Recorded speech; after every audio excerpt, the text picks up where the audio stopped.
Assalamualaikum warahmatullahi wabarakatuh. Salam sejahtera untuk kita semuanya. Selamat datang kembali di video pembelajaran sejarah kebudayaan Islam. Kali ini saya akan memberikan materi tentang sejarah perkembangan Islam di Kepulauan Sulu, Mindanao, dan Filipina. Luas wilayah Mindanao ialah sekitar 94.630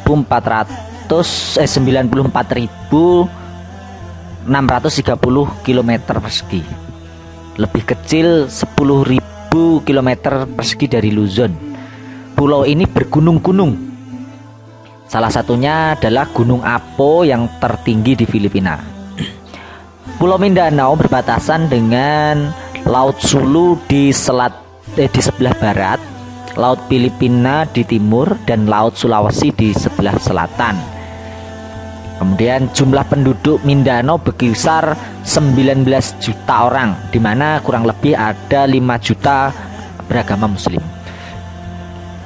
Mindanao adalah pulau terbesar kedua di Filipina dan salah satu dari 3 kelompok pulau utama bersama dengan Luzon dan Visayas. Mindanao terletak di bagian selatan Filipina, adalah kawasan hunian bersejarah bagi mayoritas kaum Muslim atau suku Moro yang sebagian besar adalah dari etnis Maranao dan Sauk. Moro adalah sebutan penjajah Spanyol bagi kaum Muslim setempat. Pada masa itu mayoritas penduduk Mindanao dan pulau di sekitarnya adalah Muslim. Jadi memang dari dulu tuh banyak orang Muslim di sekitar situ. Peperangan untuk meraih kemerdekaan telah ditempuh oleh kaum Muslim selama 5 abad melawan para penguasa. Pasukan Spanyol, Amerika, Jepang, dan Filipina belum berhasil meredam tekad mereka yang ingin memisahkan diri dari Filipina yang mayoritas penduduknya beragama Katolik. Pada saat sekarang, umat Muslim hanya menjadi mayoritas di kawasan otonomi ARMM, the Autonomous Region in Muslim Mindanao. ARMM ini di bawah pimpinan Miswari, mencakup Maguindanao, Lanao del Sur, Sulu, dan Tawi-Tawi. ARMM dibentuk oleh pemerintah pada tahun 1989 sebagai daerah otonomi di Filipina Selatan sebagai hasil dari kesepakatan damai antara MNLF dan pemerintah pusat Filipina. Ketika itu penduduk boleh menyatakan pilihannya untuk bergabung dalam wilayah otonomi Muslim, dan hasilnya 4 wilayah tersebut memilih untuk bergabung. Meskipun begitu, kesepakatan itu tidak cukup memuaskan sebagian pejuang Muslim, sehingga muncullah Moro Islamic Liberation Front dan kelompok Abu Sayyaf. Kelompok ini bersumpah untuk menentang dan memboikot ARMM dan tetap memperjuangkan kemerdekaan. Meskipun pada saat sekarang MILF juga menerima otonomi dengan syarat wilayah otonomi ARMM diperluas dengan tambahan beberapa provinsi lagi sebagai tambahan. Bangsa Eropa pertama kali tiba di Filipina pada saat tahun 1521 dipimpin oleh Magellan yang kemudian dibunuh oleh kepala suku setempat dalam peperangan.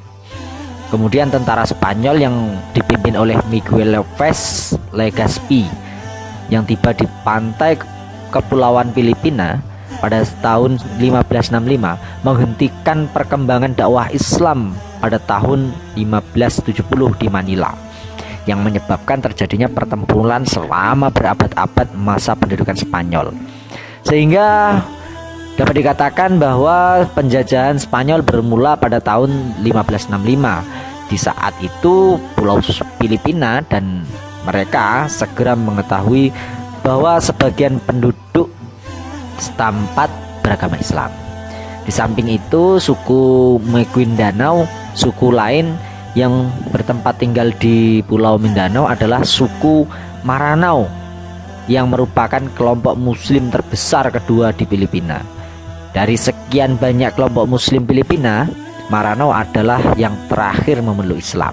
Sufisme mempengaruhi corak Islam di Maranao, terutama dalam hal kosakata dan musik ritual.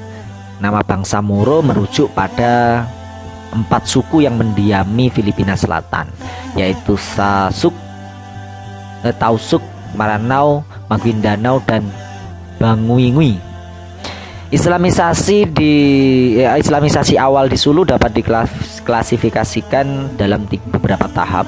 Tahap yang pertama terjadi pada seperempat terakhir abad 13 atau lebih awal ketika perang pedagang asing mendiami kawasan ini. Beberapa pedagang ini menikahi keluarga setempat yang berpengaruh. Pada tahap ini, elemen-elemen Islam awal diintegrasikan ke dalam masyarakat setempat dan secara bertahap terjadi pembentukan keluarga muslim.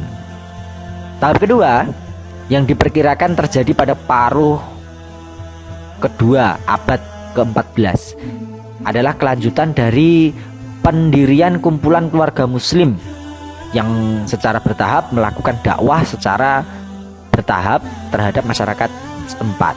Peristiwa ini bersamaan dengan proses dakwah Islam di Jawa. Pada tahap ini para pendakwah dikenal dengan sebutan makhdumin. Pada tahap ketiga adalah kedatangan Muslim Melayu dari Sumatera pada permulaan abad ke-15. Hal ini ditandai kedatangan Raja Baginda dengan beberapa penasehatnya yang ahli agama, yang membuat umat Islam saat itu memiliki penguasa Muslim yang menjamin berjalannya proses dakwah. Tahap selanjutnya ialah pendirian kesultanan oleh Syariful Hasim menjelang tengah abad ke-15. Pada saat itu Islam telah menyebar dari daerah pantai ke daerah pegunungan di pedalaman Pulau Sulu. Penerimaan kepala-kepala suku setempat di daerah pantai menandakan bahwa kesadaran tentang Islam telah menyebar luas. Menjelang permulaan abad ke-16, hubungan politik dan perdagangan yang semakin meningkat dengan bagian kepulauan Nusantara lain yang telah berhasil diislamisasi menjadikan Sulu sebagai bagian dari Darul Islam yang berpusat di Malaysia.